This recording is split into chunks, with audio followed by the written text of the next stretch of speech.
Good morning. We are here with Gabe Evans, who is a member elected of the Colorado House of Representatives. First of all, congratulations to you. Thank you so much. And thank you for making time to be here with us with La Prensa Colorado, because it's very important for us to bring information to our communities and what is next. So now that you are elected, so tell us a little bit about how your job going to be. Yeah.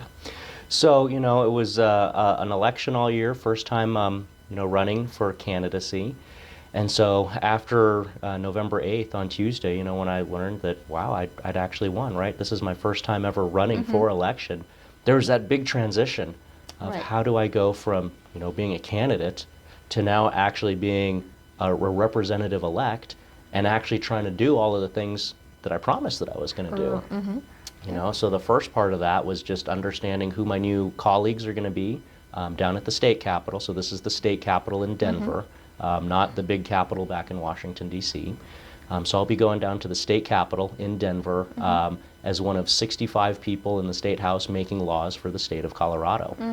And so really a lot of my job, starting last Tuesday and going forward, is really just continuing to talk to the community and find the problems, and then trying to build that consensus with my 64 other colleagues down at the state capitol to show them here's the problem and here's some common sense solutions that we can do to try to solve these issues. Things like cost of living. I know it was a big thing that came up in the election, and it's still a problem. How can we make housing affordable? How can we make food affordable? How can we make gas affordable?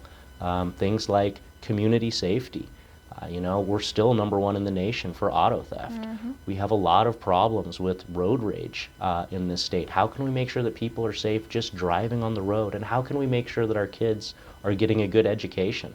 Those are the things that I campaigned on, and those are the promises that I want to keep.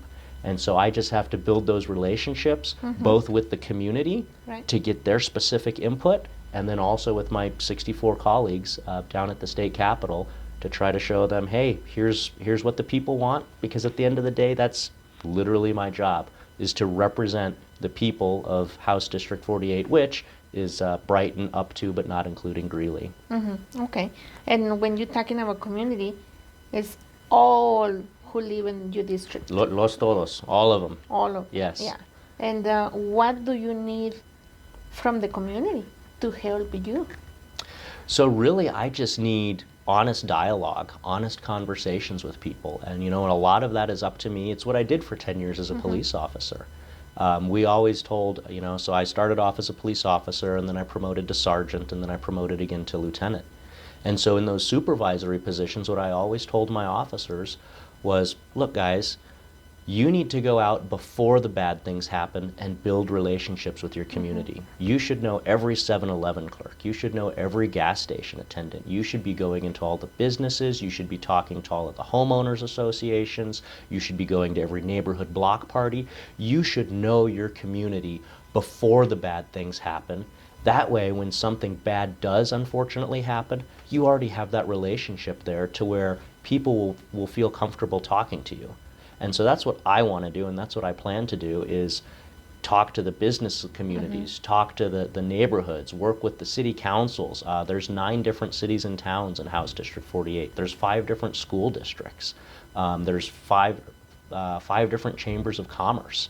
So making sure that I'm working with all of them. I think we've got 4 or 5 different newspapers, local newspapers in the area.